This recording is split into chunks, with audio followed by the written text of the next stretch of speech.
Remember when they had men that were hiding in the porta potties in Boulder? I was like, that is a new level of crazy. Hello. Welcome to Family Affairs, the podcast guaranteed to save your sex life. I'm Lisa Thomas. I'm Jen Siegel. And I'm your host, Ben Robbins. This is a show where we discuss everything. From weird sex stuff To online dating. To the challenges Challenges of having kids and raising a family. By the way, we each have 2 kids and we probably wouldn't listen to this podcast with them, but that's your call. Listener discretion is advised. Lisa and Jen met on the first day of graduate school and have been friends ever since. For the last decade, while Lisa was running a sex therapy practice, Jen was raising her kids at home. And Ben is just a guy who started a podcast because he didn't want to pay for marriage counseling. Cheap bastard. Welcome to Family Affairs, the podcast guaranteed to save your sex life. I am going to be standing in as your host today. I'm Jen Siegel, and with me is licensed sex therapist Lisa Thomas. Hello, everybody. Our third partner in arms is a man down. Yeah, Ben has the flu. Ben has some sort of Colorado illness that is keeping him from sounding very good on the mic. So you just got the girls tonight. The show goes on. Show goes on, and the girls are going to make it happen. So we have a cool guest tonight. This guy, his name is Jim Joseph. And he has written a book, and I guess we can talk about it when we see him, but he's written a pretty interesting book, and we're going to talk to him a little bit about that in a few minutes. It's fascinating. It is fascinating. It's a really good perspective, and everybody should probably check it out because it's good for whatever side of the tracks that you reside on. And Right. We'll just leave it at that. Right. I won't say any more about him. Perfect. But it's a good book. So we'll bring him on in just a few minutes. Yeah, we'll bring him on. So in the meantime, let's talk about sex in the news. Let's talk about sex in the news because Lisa and I read this crazy, crazy article that some of our viewers may have read. What's it called? It's called The Voyeur's Motel. Yes. And it was featured in The New Yorker.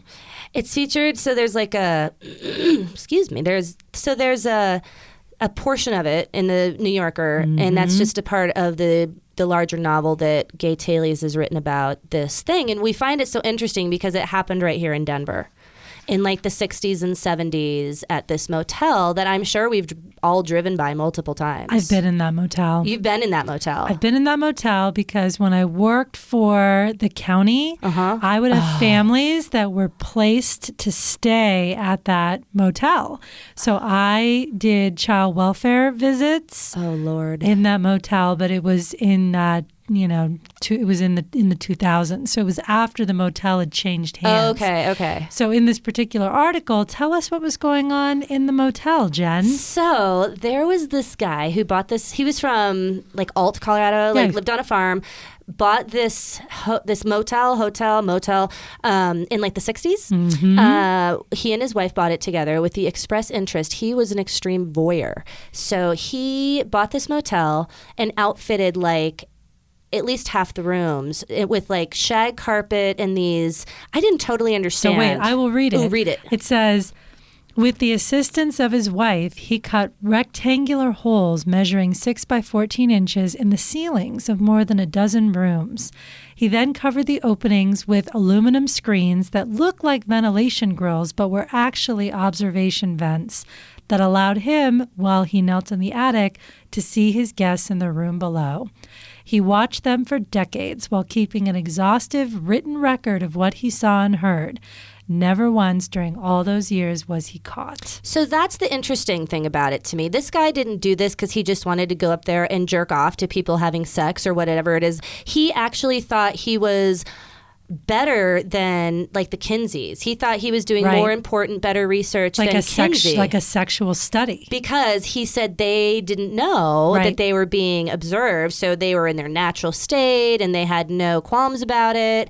But dude, he spent decades recording every encounter that he saw. And there are so many, there are a lot of fascinating results out of it. It's kind of a crazy, crazy thing. Has he died I don't think he's died. Because there was this whole thing with the author that he couldn't identify him, which he has, Yeah. and all of these things. So I assumed he might have died, but I don't know that. But no, I think what happened was at the end they talked about the statute of limitations. Oh, right, the statute of limitations. And that basically, he had sold the motel, in the 90s, so it's long gone. So he felt compelled to publish what he sort of figured out. So to do us all some good. That's why, I think he said, for years, you can't say anything. But so now that's why he's come forward now. So he's... Yeah, I'm kind of going through it for a second. I mean, so he figured out, he saw all these cultural things. Like, it started in the 60s, and so it was, couples and some hippies and some men bringing their mistresses. And then as time went on, he saw more interracial couples and then saw more threesomes and all kinds of things that sort of went through the fabric of society. But something that I thought was funny is that he recorded who orgasmed, he recorded sexual positions, and he actually was angry because he said that men were not paying enough attention to foreplay to their wives and giving their wives an orgasm. Yeah, like he was pissed. I think he recorded there was 300 male orgasms in a period of time, but there was only 39 what the hell female orgasms, right? And one time, he was telling a story somewhere in this article where somebody did something and he actually had a reaction to it out loud. Oh, yes. And the person was looking around trying to figure out where that reaction came from. Wiping his greasy fingers on the quilt? I think it may have been. They were eating Kentucky Fried Chicken. He was pissed off. They weren't using napkins. They were wiping it on the quilt. And he said, son of a bitch. And the guy was like, who just said that? Where the fuck did that come from? And it was also funny, too, because when he first took that author up there, when he first got in touch with him and he talked about how he was watching people and his tie came through, and it was just dangling above the guy's head, but he had his eyes closed while his girlfriend was blowing him. Yep. Holy shit. So then there's the crazy crescendo of the whole thing. So then the whole climax of the story is that he witnessed a murder. Mm-hmm. He did witness a murder one night. And not only did he witness a murder, he sort of caused it because the murder happened because whenever people were doing drugs in the rooms, he went in and flushed their stash. Right. So this drug dealer was dealing drugs from his room. He went and flushed his stash, and when the guy came back and the stash was gone, he blamed his girlfriend and strangled her to death. And the guy watched the whole thing, and not only that, but sort of caused it and never said anything. He couldn't say anything because then he would incriminate himself. Yep. So where does that fall on the morality scale? Not good. Because he's fully trying to claim this whole but I was doing research and I was doing, a good thing and an altruistic thing. No, you weren't. Do you think he's just excusing his lascivious behavior? Yeah, I do. Because I think that, you could go and check into a place. They have Japanese fetish motels. Mm-hmm. You could go check yourself into a place where maybe you would be watched or right? You wouldn't necessarily know one way or the other, maybe. I don't know. But I think, it's kind of like the Erin Andrews case. When you check into a hotel, you don't assume that people are watching you, but I guess maybe you should. That is super creepy. Really to creepy. Think about. I mean, especially I think that bothers me is the self-righteousness of this guy. I mean, the jury agreed because I think Erin Andrews was awarded $54 million. It was totally. It was a huge amount because I think people were outraged at, and it's interesting because I think actually in the article in the New Yorker, they were comparing it to Erin Andrews and the man in this story that kind of caused all of this. I'm forgetting what his name is. Gerald Foos. Gerald.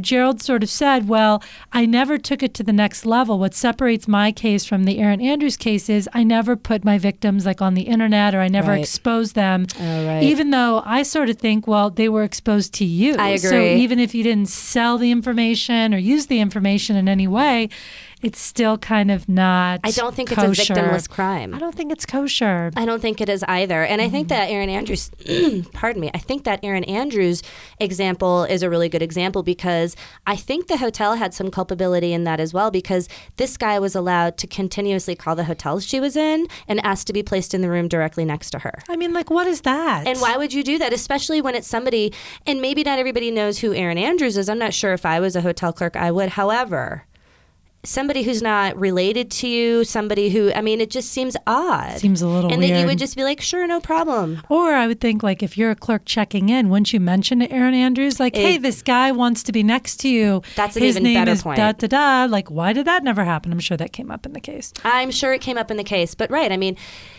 hotels definitely bear responsibility. I mean, you are trusting them and you're assuming there is an assumption of privacy in a hotel. Right. And so, yeah, I mean, that's kind of the deal that you strike with them. And then this guy, it turns out the only reason he bought this motel was for this price or was for this reason. Now, the other interesting aspect of it was his wife, who was fully, happily complicit in it. Right. Like we had a conversation about that when we were walking into this podcast. So Gerald had 2 wives over his lifespan, and both of his wives were in on it with him, where they weren't necessarily turned on by this fetish, but they were willing to support it and in fact, like, and take part in it. Go to great lengths because the first wife helped him to install all of the... That's right. She helped him install. He said it was weeks of work to install all of those Cut panels. all the holes, put all the ventilations in. She would lay on the bed underneath and yell to him up above if she could see him. Right. And so he moved the vents with pliers until you couldn't look up and see a person looking down. I mean, that is so much forethought. I mean, really there's just, is. and that's why he could never do anything about anything he saw, was because he was so incriminating. And that would be actually an interesting question to ask him, is if you're so self-righteous about it, then why were you afraid to incriminate yourself if you didn't think you were doing anything wrong? Right. Well, because I think he knew he was doing something wrong. At the end of the day, he knows. I know. Exactly. He was and he did. So that story is crazy. And it's been all over the news because... it happened in Denver, so it's been all over the Denver news. But there's also implications sort of for the author because he did know about this murder before the statute of limitations ran out, and he also didn't report it. Mm-hmm. And Gerald, the voyeur, he has, again, I don't know how he is able to get away with this, but he's sort of this, well, I was an observer. I was not supposed to be interacting. I was an observer. But it's like... don't you have to be that in an official capacity? Like, I can't be like, oh, I just watched somebody murder something, but I was just observing, so I don't have to do anything about it. Right. And then the author gets the information, and then he does nothing about it. I mean, does anybody have any culpability here? Doesn't seem like it. So in the one of the last pieces of the article, it talked about how part of why Gerald wanted to come forward at this point with the story was not only to publish all these stats that he claims, to have figured society out, but also he has a considerable sports memorabilia collection, and he was hoping that name recognition would help to sell some of his memorabilia for an inflated price. It always comes down to fucking money. So listen, listeners, if you see any sports memorabilia that's being posted by a man named Gerald Foos, he may have been watching you through a vent in Denver. Just know that. You were warned. If you passed through Denver and stayed at that hotel anytime between like the 60s and 90s, he definitely saw you. He watched you. He definitely. Yeah. Anything you did, he not only did he watch you, he recorded it on paper. So now the article also did say that there was certain rooms that were set aside that did not have like families, voyeur capabilities for families and unattractive people. What a fucking gentleman. Yeah, singles. I think he said. What a nice guy. What a nice guy. Nice guys are everywhere. So, but do you think, I mean, that kind of stuff does happen. I mean, people do some crazy things. I don't feel like it's that uncommon where you're like, oh, a camera was found in a bathroom here, or why do people want to watch you go to the bathroom? I have no idea. Remember when they had people that were hiding there was men that were hiding in the porta potties in Boulder? I was like, that is a new level of crazy. That's a new low and level of what you're willing to go through to get off. Because think about, like, if you can't hide above the porta potty Where's the only other place to hide in a porta potty? The hole. In the hole. You're in the hole. You're in the hole. Man, you cannot need to get off that bad. No. You cannot need to, you do not, there's got to be something else to sexually stimulate you that does not involve being in a fucking porta potty. Either that or we're at the end. Maybe we've reached the end of the internet. Civilization is about to end. The four horsemen are riding in and they all are in porta potties. Maybe we're at the end. What the fuck? This could be what it looks like right now. Look out the window. This is the end. Is hellfire raining down? Might be. It might be. It could be. I mean, you're right. I had totally forgotten about those. Oh, I didn't forget that. That was crazy. Do you still look in the bottom of the porta potty before you use it anytime? Once in a while. Occasionally. It's like I got ruined once. There was a story about, when I think I was a teenager, about a guy who was hiding in like the back seat of women's cars to attack them. So it was like, not obvious because if he's sitting behind your seat. So still to this day, when I'm getting in my car, I still look in the back seat thinking just to make sure there's nobody back there. Yep. I look in the way back because I think, what if they go from the way back to the back seat to being in my front seat like with where me? my third row is down? Yeah. Yeah. Or remember the guy, the story, they were hiding under the cars. So you go to get in your car and they grab your ankles. See, and that ruins me again from Now Pet Jen's Sematary. going to be freaked out. I'm going to have nightmares because I still cannot stand at my bed at night because of Pet Sematary, because of that time that he cut his Achilles tendon with the scalpel. And I still, to this day, launch onto my bed at night because I'm like, someone's going to get my feet. Go! Don't touch my feet. Right. There's like a launch pad. I can't hang my feet over the bed. I have a whole bunch of neuroses when it comes to movies I've seen as a child that really fucked me up. I know. That's why we have to protect our kids. They cannot watch any Stephen King before they're like 20. Honest to God, why did my parents let me watch Poltergeist and The Shining before the age of 7? Like, I mean, what assholes? That was at the peak of the popularity of it. God, like, don't you remember Stephen King being so popular, like in the 80s and 90s? And ruined me. I still am a 40-year-old woman who cannot sleep in the dark. Like, if Rob's out of town, the TV has to be on. I have lamps on in the living room. Like, I literally cannot sleep in the dark, and I am 40 years old. So that shit will ruin you, people. Do not take that lightly. That's right. The Shining and Poltergeist. That little girl, Carol Ann, remember she touched this TV back in the day, and this is aging us, but back in the day when, like, at midnight, your TV, they played the Star Spangled Banner, and then it went to snow. It was just snow. Yeah, for until like 5 a.m. Or like all those different colors. Right. Like the rainbow. Vertical rainbow of colors. And from that snow or those colors sprang an evil entity that took Carol Ann to the other side, and I was positive it was going to happen to me at any time. It's scary. Thank God that doesn't happen when I was a kid and I would wake up in the middle of the night and if like the TV was on and there was snow, I would be like, oh fuck, I'm about to go to the other side. That's right. It's scary. So I got ruined. So don't ruin your kids, people. And it's different now for kids because I think when they turn the TV on, there's like 2,000 channels. And it's never off. I used to think as a kid when it went to snow and I was still awake, like everybody in the world was sleeping, right. like nothing, nobody else was awake. And that was like so frightening as a child. And it's also a good signal. Yeah. Go the fuck to bed. Go the fuck to sleep. Get your ass in bed. Right. And I actually tell my kids that because they have, we have cable, we have Netflix, and they can watch their shitty cartoons. Like, then they are shitty. At any point of the day. And I'm like, true. You know what? You guys have no idea. Like when I was a kid at 10 o'clock on Saturday morning, cartoons are off. And that is it. It's over. See you like next Saturday. They're on from like 7 a.m. to 10 a.m. Right. And then it's over. And then my parents put headline news on for the rest of if we were in the house. And it sucked. And it's like they have no idea. You can watch Sanjay and Craig unlimited amounts of time. Right. We had like windows once a week. Yeah. It was like a 3-hour window once a week. That was it. Absolutely. And that was it. And now it's just too much. It's too many options. And if you missed your show and forgot to set the Betamax, you weren't going to see it. Oh, that was the worst. And they didn't replay it. No. I mean, it's like now they will replay the repeats. There were not that many reruns back then. No. The good old days. So let's transition to talking about our guests a little bit. Let's give our listeners a teaser. Pump 'em Jim up. Joseph wrote this book, Out and About Dad. So let's just say that maybe he realized he was gay, maybe through a series of events, including a gay bar and a Disney movie. That's an excellent tease. Is that a good tease? He figured out, and I think it's fascinating that he truly did not figure it out until he had kids. Yeah. Like, this is a fascinating story. I was reading this like, come on.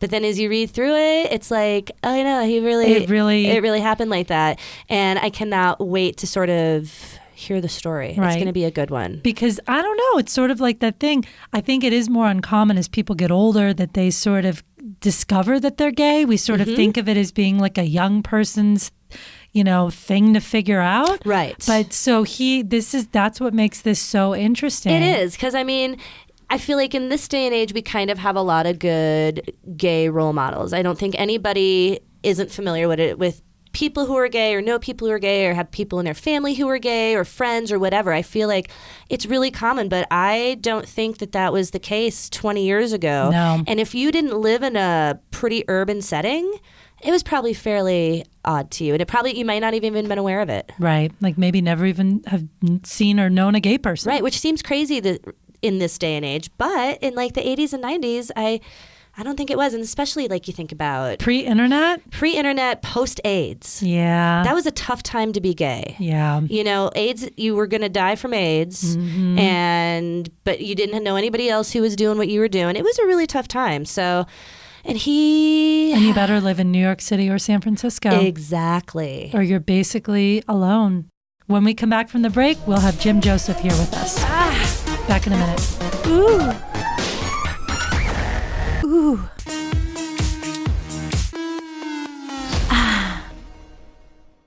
Welcome back to Family Affairs, the show guaranteed to save your sex life. I am here with sex therapist Lisa Thomas. Hello. And I, of course, am your host, Jen. Mr. Robbins is not feeling very well today. He's not here, but we do have a very, very special guest with us, Mr. Jim Joseph. Hi, Jim. Hey there. Thank you so much. And I just want to say that Jim is in Brazil talking to us. So this is pretty amazing that he took the time to do this. So thank you. Thank you, Jim.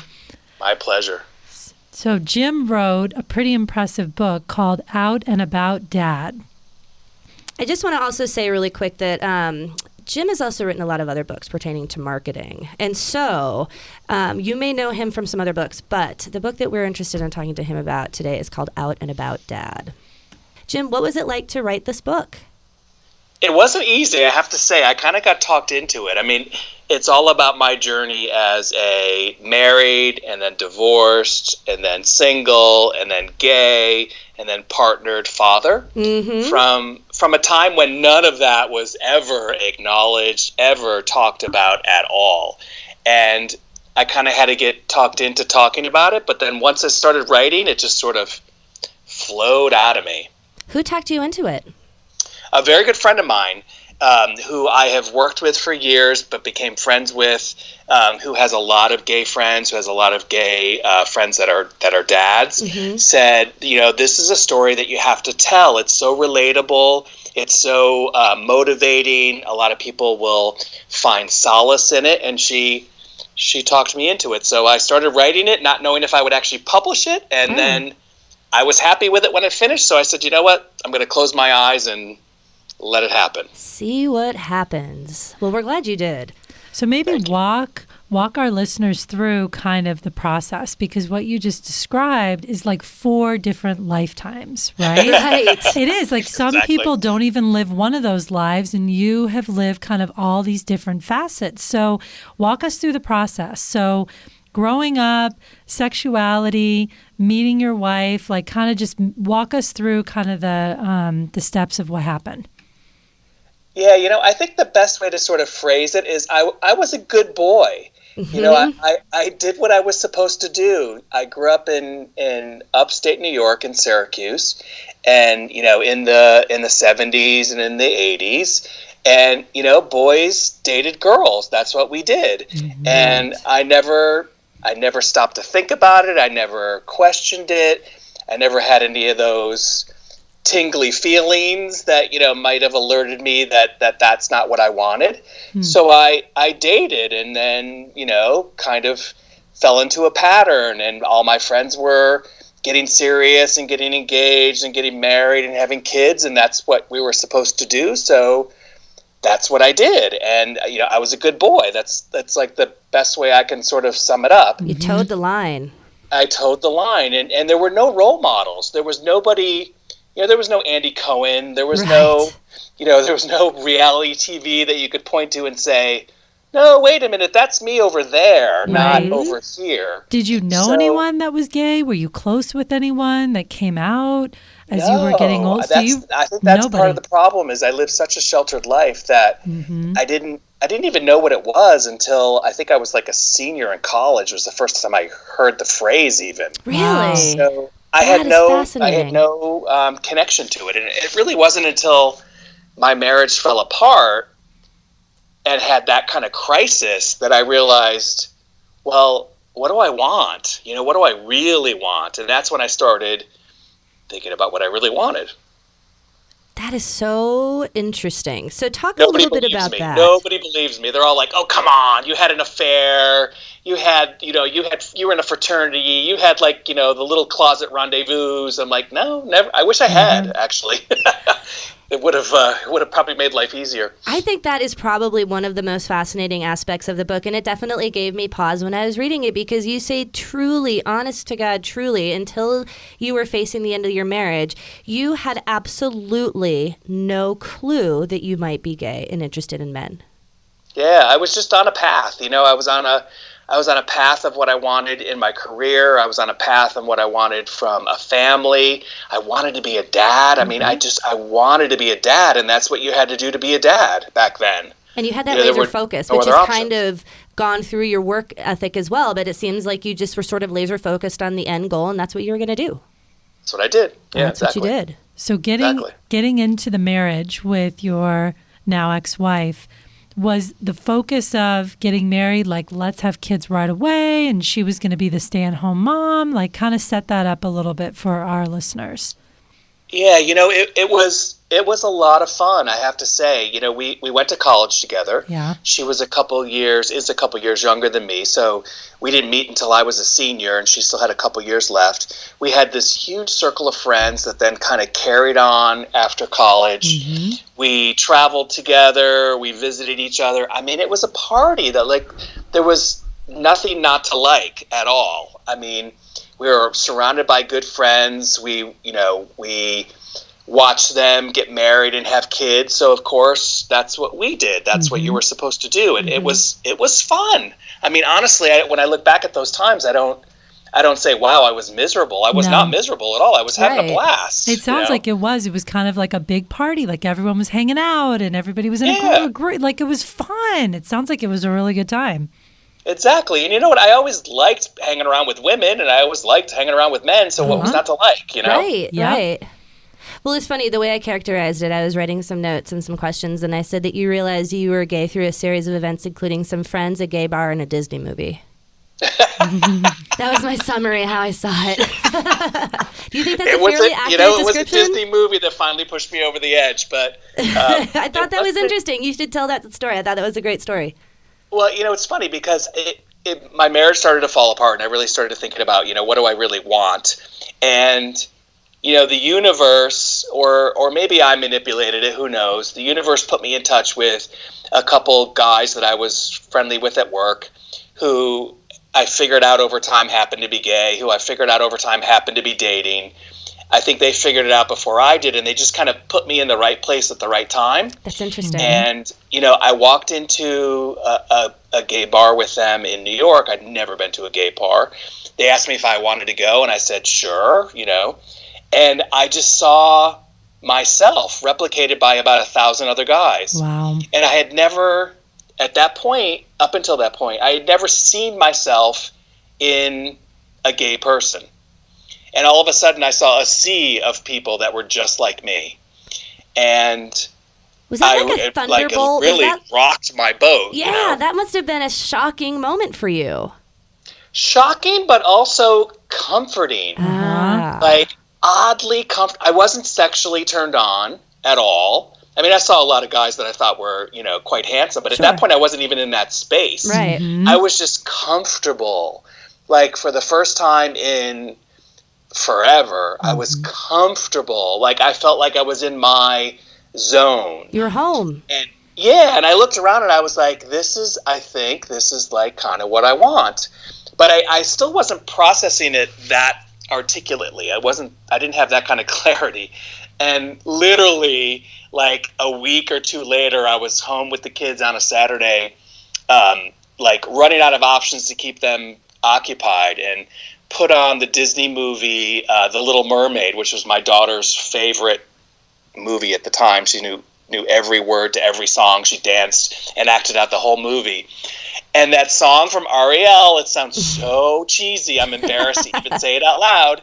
But that song came on, Part of Your World, and I started to listen to the lyrics about, her wanting to be part of a different world than what she had grown up to understand, a world that she never even understood existed until she figured out that she felt more accepted there. I was like, oh, good God, I'm gay. Like, literally, I stared at the television. My daughter's dancing around me. My son's playing with his toys. And I'm like, you're like, oh, shit. I'm gay. I'm gay. This is happening. This is happening. This is happening. Now where do I go, So what did you do then? And about how old were your kids, by the way? Tiny. Like they a were little. tiny. Yeah, I mean, my son was about 6 months old. My daughter was 2. Wow. Oh, man. Yeah. That is crazy. So what happened? In a very tumultuous marriage. I mean, I was literally almost like the single caregiver, which was a whole nother, dimension to it. And I've since talked to a lot of people that say, when you have that kind of an epiphany about yourself, no matter what the epiphany is, it usually comes from some sort of a crisis. And, the crisis for me was the world that I thought I was supposed to build was crashing. That laser focus and that thing that you've been working towards your entire life now may not really be what you want after all. Wasn't working. That's pretty devastating. And now what do I do? Yeah, that's pretty devastating. Yeah, totally. And yet I'm responsible for 2 children, like fully responsible for 2 children. So then what happened next? So I sort of slowly but surely started to accept it, and slowly but surely started to test the waters and realized that there was just no turning back. This is what I wanted. And in a weird kind of way, it was like, it sort of sounds odd to say it this way, but it was my ticket out. Yeah, absolutely. It was back then, like, to be divorced was a failure, and it gave her an excuse. It was my ticket out. And in a lot of ways, it was easier to tell people that I was gay than it was to tell them I was divorced. As strange as that sounds. It doesn't, though, because I actually had a couple questions about that, because it occurred to me. The first one was, well, that actually was what I was thinking, is it doesn't make it easier to split in a way, because nobody has to take responsibility for being wrong, because that's really not what the split is about. Right. So it's really not a failure so much as just these things occurred and it just sort of, that's how it happened. But my other question was, do you think you would have divorced her if you weren't gay? Or do you think you would have languished in an unhappy marriage? Yeah, I've thought a lot about that. I mean, what being gay allowed me to do was not actually confront the marriage. Right. I was able to just exit stage left. Right. Happily. It was very, at that point, it suddenly became, for the minute I told her I was gay, it was like suddenly became very amicable. Right. Oh, right. I mean, overnight, it was like, yeah, okay, great. It wasn't her fault. What was her reaction to it? She was unbelievably supportive. I think, honestly, it was probably her ticket out, too. I was going to say, was there relief from her, you think? A little bit. I mean, then I think, reality set in afterwards, but of like, oh my God, I'm going to be alone. I've got 2 children, right. Can I handle it kind of thing. But I think overall, there was relief that there was a solution. Right. To a pretty unhappy situation. And it sort of made sense, like in a way, sometimes when marriages end, there's like, why did it end? Or, so right, like you were sort of saying before, there was some finality that everybody could kind of have. That's the reason why the marriage didn't work. So you're right. We didn't have to look back at our own behavior or any of it. That made sense. Nobody did anything. Right. Yeah. It wasn't anybody's fault. How old were you at the time, Jim? I was 33. Oh, you were young. 33. I felt so old. But I know, right? But it's like, that's so young and little kids, and I can't even imagine. Yeah. So, and meanwhile, there was nobody, like, no gay fathers, no gay people, like nothing. Ellen hadn't even come out at that point. Right. There was that show, remember that show, My Two Dads? But they were not, very clearly not supposed to be gay. No, they were dress up. Right. They were like roommates raising. And like same with Full House. It's like there's 3 dudes in this house with a bunch of kids, but absolutely is nobody gay. There's no undertones. No one's having sex with each other. That's right, for sure. There's no undertones of sexuality. No. So you're right. I mean, and it's funny. I laughed when you said Andy Cohen because I love Andy Cohen. I watch all of his shows. But you're right. I mean, you had no good role models and nobody to look up to lead the way for you. Yeah, none. No, and I actually probably had the opposite, which was, what if she turns on me? Exactly. You know, what if society turns on me? What if they, you know, being a gay parent back then was not something that was, you know, it was done. Like you're not fit to be a parent if you're gay. Right. Like there was, I think maybe there was correlation between like, is being homosexual like being a pedophile, right? Yeah. And I do want to talk about that a little more because I want to talk about your wife because she sort of took on some religion things. But the thing I want to talk to you first before we move on is, so you are 33 years old, you have 2 very, very small children, and you've just realized that your identity that you've had your entire life is going to have to completely change. So how did you deal with that? Like, how did you deal with being single and trying to find a social life as a gay man? I mean, that's kind of a lot to juggle. Yeah, and you know, I think the saving grace was a deep content inside. Oh. I was so unhappy for so long, and in such a bad situation for so long, that the contentment made it worth it. It was almost like the contentment made it worth the risk. Mm-hmm. And I think deep down inside, I knew she wouldn't turn on me. Mm-hmm. I knew that I tend to have a lot of confidence. I think I always have, despite not necessarily knowing who I was. I had the confidence that I was a good father. I had the confidence that she probably wouldn't turn on me. I had the confidence that she needed me to take care of those kids more than anything. Mm-hmm. And I kind of rested on the confidence and the contentment that I suddenly found myself in. Mm-hmm. And then took it one day at a time. I mean, I didn't think too far ahead. Right. I didn't think about finding, you know, a partner or finding a boyfriend. It was just like, maybe I'll go on a date, you know, like let me see what it's like to kiss somebody. Right. You know, let me see what it's like to explore a little bit. I mean, literally, I didn't jump into the lake very quickly, let me tell you. Right. But it sounds like it was kind of exciting. Like you kind of had it was like kind of like a new life for you. I mean, yeah, see what it's like to kiss somebody for the first time. I mean, it almost sounds kind of exciting. Oh my God, the first time, like not even the first time, but like the first time just sort of experimenting. Uh-huh. You know, not to get specific, but I was like, oh, this is what it's supposed to feel like. Oh, right. There you go. Oh, right. Got it. I literally was like, got it. Yep. It's all coming together. It never bothered me before, let me tell you. It was, I never. You thought it was fine. I never not had a good time. Right. But it wasn't like that. Right. But then it was like really good. Then it was really good. And just natural. Like, it just was so much more who I was. You know, not so much like trying so hard, I guess. Right. Looking back. That does make sense. 2 things I'm thinking about. One thing is, you know, honesty is the best policy.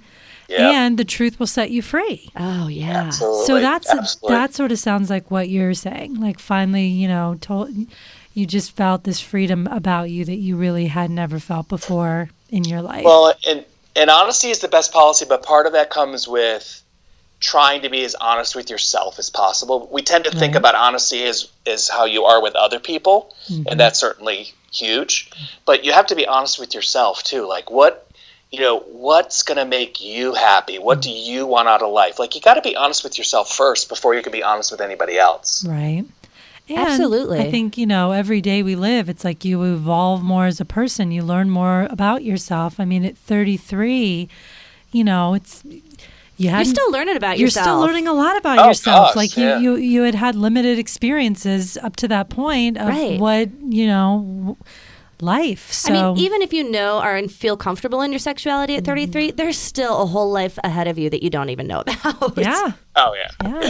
I think that what makes you happy and all that kind of stuff. Yeah. I think that is an excellent note to take a quick break on. We will be right back.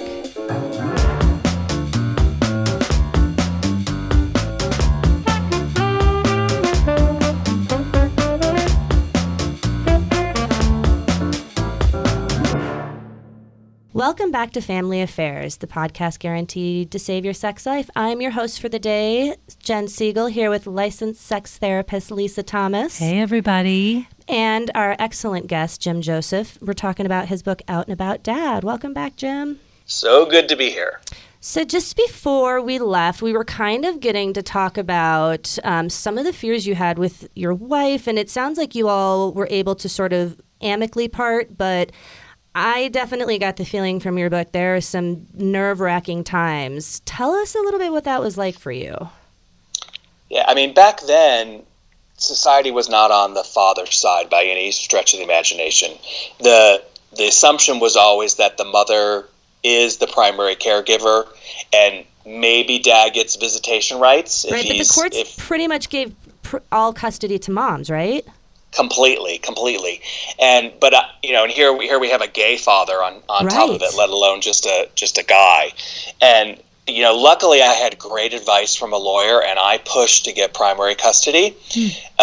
So we had joint primary custody, which was really helpful because then you're allowed to make joint decisions. Mm-hmm. But even then, I faced such incredible prejudice. I mean, I would go to school events, by myself with the kids, and it was always like, well, where's the mom? Right. And, they wouldn't send report cards to my address, and they wouldn't let the bus pick the kids up at my address. Even though I mean, no rights whatsoever. And, I always kind of feared that the law would turn on me. And then as my wife, which is totally her choice and her gig, she became very involved in the Catholic Church. And I'm like, okay, so let me start to add this up. Catholic Church, not so great about gay people either. Yeah. Where's this going to go? I mean, I had a lot of sleepless nights, and I sleep pretty well. I had a lot of sleepless nights anticipating what could be.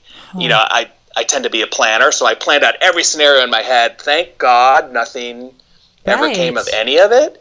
And I guess I just always sort of lived by, if I'm just a really good dad and I'm honest with people about who I am, and I show up, how could they hate me? Right. How do you hate somebody that who you see is taking care of their kids? I mean, how could they do that? And true enough, they didn't. Right. So. But I can only imagine, because, we're talking about like the 90s here, right, Jim? Right, exactly. And that was before anything really even started to happen. That was before the Matthew Shepard atrocity happened. Yep. So that was not in the public consciousness.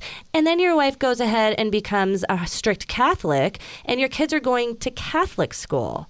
I mean, I can't remotely imagine the anxiety that must have gone on. And in fact, Jim did spend a lot of time in his book. He kept these very detailed journals. So that, because you felt like you're going to have to prove your abilities as a father at any given moment, right? Yeah, I mean, I had a lawyer that said to me, you may find yourself in court and you may have to show how you had primary custody of the children, and you took them to dentist appointments, you took them to the doctor, you took them to school events. I mean, I had to document being a father. Documentation. There you go. It's so embarrassing. It's like, I was embarrassed to do it, but I still have those journals today. Do you really? And, oh yeah. I mean, not that I need them anymore. No. What do you think you'll do with them? I don't know. What does anybody do with a journal? That's true. What am I going to do with all of the journals I wrote when I was like 22 years old? Well, I just think it's pretty common advice from attorneys that when there is a divorce that's happening or going to happen, they do tell you to start documenting everything. Yeah. So, it's like, what do you do when the custody battle's over? What do you do when the last kid leaves the house? Right. Burn them. And I loved, because Jim did spend a lot of time talking about the stress about thinking when your kid, it's all going to be over when your kids turn 18. And he spent a lot of time talking about when your son finally turned 18. And it was like this amazing, like, oh my gosh, it's over. It's over. But, I mean, it was such a, But you were also, then sort of the anger set in. And I think that that's a really natural course, because you had to live on edge like that for so long. Oh my God, I had a nuclear meltdown. Thank God for at the time, he's not my husband, but at the time my partner and his mother. I mean, I had a nuclear meltdown that was 18 years, 20 years in the making. Yeah, wow. The anger that, like, those years of compromise and those years of putting up with it and those years of turning the other cheek just came exploding out of me. So unexpected, but so, I guess, necessary in some ways. Well, it had to be a bit cathartic, right? Cathartic. I mean, you kind of needed to get that out. It's a lot of buildup. Yeah, and the worry, and you're a parent, and these are your children, and you have to worry about them being taken away from you is ridiculous. It's ridiculous. And there are people that have had to face it. That's what was so scary, is that it was happening. It could happen, yeah. So it wasn't just like a fantasy, like, I have this like worst case irrational scenario. worry. Right. Yeah. No, it was a very rational concern back then, for sure. Yeah. So definitely. how did you and your wife stay on good terms? Was it just pretty much you sort of acquiescing? I acquiesced a lot, definitely. But at the same time, excellence, I was a good dad. Yeah. And she honestly couldn't live without me being a good dad, so she had no choice but to acquiesce also. And, and at the end of the day, she loves those kids as much as I do. Sure. And she knew that having a good father and having a good father around is important. I mean, she's a good person, so at the end of the day, the kids win, and that's what it's about. So what would your advice be either to somebody who's in your situation who hasn't taken that step yet with coming out? What would your advice be to them or just in general with men and parenting, whether you're straight or whether you're gay or whether you're bisexual? Like, right. what's your advice on men and parenting? That's a big question. Yeah, it is a big question. I think I would just tell people to I said it earlier, be honest with yourself. Be who you want to be who you are. And if you want to stay home and give up your career and take care of those kids, then do it. Mm-hmm. If you want to leave early from work to get to that PTA meeting to be the only dad that's at that there with the teachers, then do it. Do what comes natural to you. Be honest with yourself. Be honest with others, and just embrace it. Just take it and embrace it and run with it. It took me so long to figure that out, and then when I finally did, it was like my life changed overnight. That's pretty awesome. That's excellent advice. How do you think it's different for, I guess, gay fathers today? I mean, do you think that they still have... I mean, I would think that there still are concerns for gay men sometimes if they have an ex-wife, that something could get ugly at any time. Do you think a lot of that's changed, or do you think there's still concerns? Oh, there's absolutely still concerns. I mean, look at the prejudice that is popping out in the elections this year. Don't get me started, it's just Jim. Unbelievable. I can go on for days.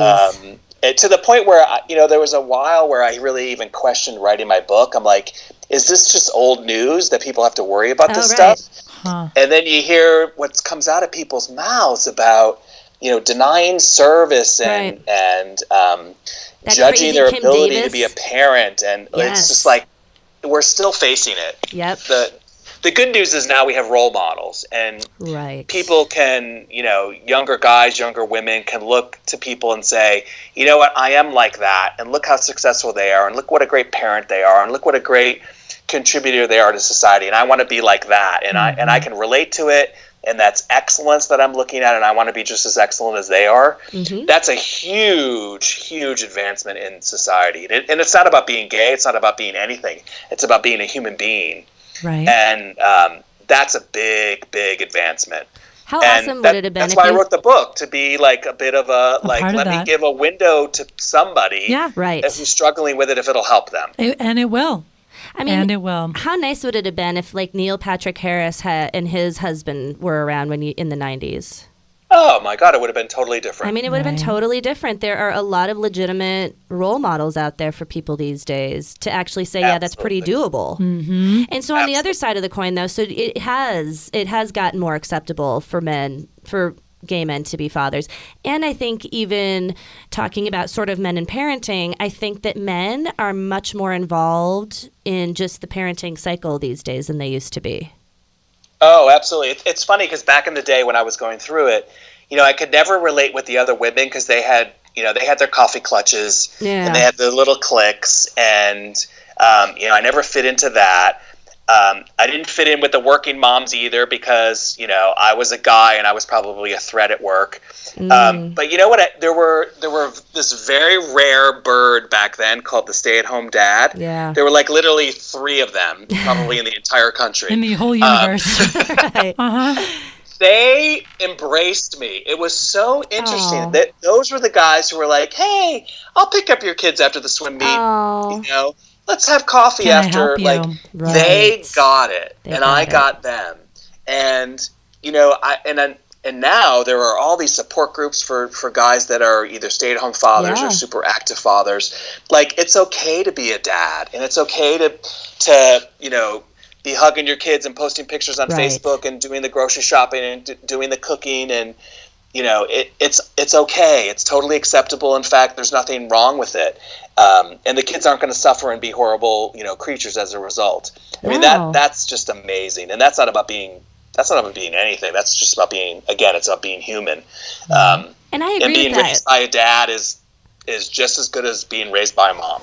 And that's right. I mean, honestly, I don't know how or why women did it like that because I was a stay-at-home mom for about 8-9 years, and I don't work a ton now, but I teach preschool and I work a little more. And I think nothing of telling my husband, "I need you to stop at the grocery store," or "Hey, I need you to go pick so and so up from a friend's house on your way home because I've got to go deal with." Like, I don't know why women were willing to do all the work like that because it's really, really hard. Right. Yeah, So I mean, love the fact it that takes a partnership. Yeah, I love the fact that we're expecting men to potentially cook a dinner or take somebody to a meeting or do something that probably was a woman's domain before. But honestly, I don't even think that way anymore. Right.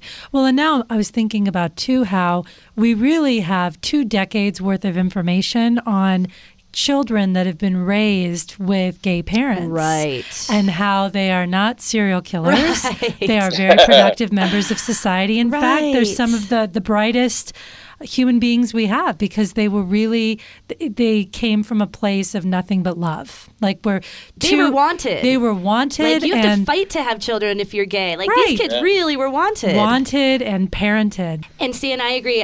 Both of my sons, I have a 1st and 5th grader, and both of them have a kiddo in their grade that has 2 moms. Mm-hmm. And they think nothing of it. And these kids are, when it's amongst the top students. I just left the science fair to come here. They both had, science fair projects. Like, these kids are going to be super successful and together. awesome. And their moms, honestly, are some of my favorite people in the world. Like, they're the funniest, coolest chicks to hang out with. I would rather hang out with them than, like, the ladies having coffee. Like, that's not my group. And so it's cool that it's kind of, like I always say, like, I'm really glad my children are growing up in a country with a black president and 2 moms in their class. Like an advancement for society. Yeah. But Jim, I think, you kind of were at the beginning of when all of this was evolving. You were and doing the hard work, Jim. Yeah, you really, you like the scary work. Yeah, you kind of Yeah, faced, you know what? It's worth it, though. When you have kids that are in their 20s, and my 2 kids could not be more different from each other if I even tried, but they share one thing in common, and that is they are completely colorblind, gender blind, ethnic blind. I mean, completely blind. They could care less. You take a look at who their friends are, you take a look at who they're dating. It's like, a rainbow of colors and a rainbow of backgrounds and a rainbow of skills. Like, I look at that and I say, now that is success. That's awesome. And I think this generation, probably starting from your kids and down, really, that stuff just doesn't seem to matter to them as much any longer. Not as much. It's irrelevant. It's irrelevant. It's delightful. So, Jim, tell us about your life now. What do you do? What are you Tell doing us now? about Christopher. Your relationships. We haven't talked about Christopher. Let's hear about him. Yeah. So you are married. That was what I was going to ask. So you and Christopher are married. We got married. Yeah, we got married last August. Oh, congratulations. Very nice. We wanted to wait until everybody could get married. We didn't want it to be like dependent on the state you live in, or the state you're in, I guess. Right. So we waited for that. We've been together for 17 years. I mean, now we're living in the empty nest, and it's so funny because we'll wake up on a Saturday and it's like, well, what do you want to do? Jim, that sounds like heaven. What do you want to do? Like, well, we don't have swim meets and basketball games and so birthday jealous. parties, and it's life is good. That's and amazing. He went through a huge transformation himself. I mean, he gave up his career as my career started to blossom, and we decided that, I was going to be kind of the primary breadwinner. He gave up his career so he could be home. Wow. And he was home for those kids, every morning, every afternoon, when I would travel, and talk about being a gay stay-at-home dad. Like, I know. Oh my God. He's kind of the unsung hero of the story. And he never, we had our moments certainly, but like never complained about it, never thought twice about it, never questioned it, never got his confidence shaken. He's one of the most confident people I've ever met in my life. And, he's all about family, and he can't wait to have grandchildren. And I'm like, knock it off. Like, let's wait 10 years on that. Right. And now we're kind of facing the next chapter where he's trying to figure out, like, what do I do now? Let me go do something that's cool, and how do I advance my career, and how do we continue to support the kids? And it's a whole different level of taking care of each other. Yeah. Which is kind of fun. It's very cool. Sounds pretty awesome, as I'm getting up to be on the soccer field at 8 a.m. and then going to another soccer game at noon, and then buying a birthday gift, and then going to a science fair, and then having to bake a cake for the cake auction. It sounds pretty delightful. I just think... I'm proof that there's light at the end of the tunnel. I think for 20 years, you're just like, you're in it, and it feels at times really overwhelming and really chaotic and exhausting, but then it ends. And you're laying in bed on Saturday. You have kids that, while they never appreciated it at the time, because they wouldn't appreciate it, nor did they ever acknowledge it, because they didn't know. You can't expect them to do that. Right. When they're adults, you can see, I can see in their behavior how what we did shaped who they are as people. That's the reward at the end of the day. That's so awesome. great. That's like touching. It's true, though. It's very true. Yeah. I think that's actually a delightful way to sort of end the show. Jim, is there anything that you want to talk about, promote, tell us about? Plug? Anything at all? We will say that Jim wrote this Out and About Dad. It came out in 2015, and we definitely recommend anybody grab it. It's a really good read. Oh, thank you. I think, the important thing is to share your story. We all have struggles. We've all got issues we're trying to overcome. And by sharing it and talking about it, we all understand that each of us is human, and we can learn from each other and see how we made it through, and perhaps make it through even better for the next generation. So I guess that's how I would leave it, is share your story. Talk about what you're going through. It'll help people. I think that's such a great point. We talk about that. If more people would do that, we would all not feel quite so alone in what we're going through, and we would realize probably almost everybody else is going through it too. Exactly. Thank you, Jim. Please take care. Please enjoy Brazil. And thank you for taking the time. You as well. Take care. Thank you, Jim. This was great. Be well. Bye, everybody. Bye. Thanks for listening to this episode of Family Affairs. Please subscribe. Please subscribe through iTunes and give us a great review. Or you can go fuck yourself. The sex therapist recommends that you do go home and fuck yourself. Links to resources we mentioned in today's show can be found on our website, smartstudio.media. While you're there, please follow us on Twitter and Facebook. You can find me, Lisa Thomas, at Lisa the Sexpert on Twitter or onlinecouch.com. You can find me, Jen Siegel, at Jen Loves Stars on Twitter. And I'm Dick Scurvy on Twitter. Dick Scurvy. Dick.